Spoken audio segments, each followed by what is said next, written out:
At the Coliseum, where Chris Dufresne won the prediction challenge. 35-21 was his prediction.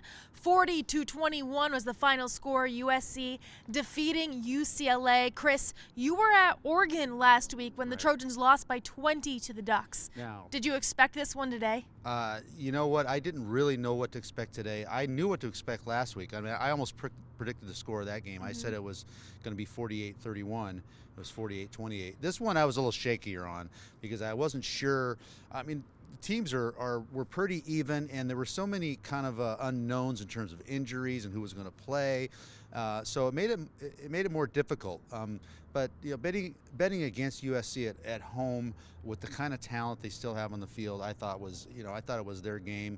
They were more motivated. They had every reason to want to win after losing 3 in a row, and they played a complete game.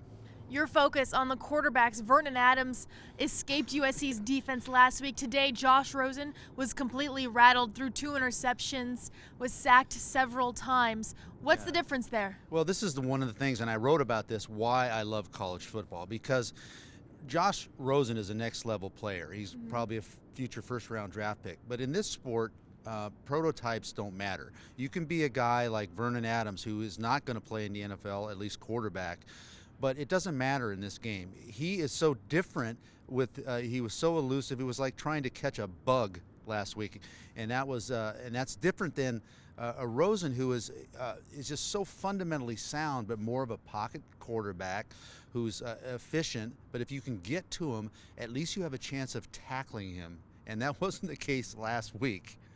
Chris, always a voice of reason after games when Twitter wants to crush everybody or crown everybody the king. Clay Helton now has defeated UCLA, the first coach to do so in the last 4 seasons.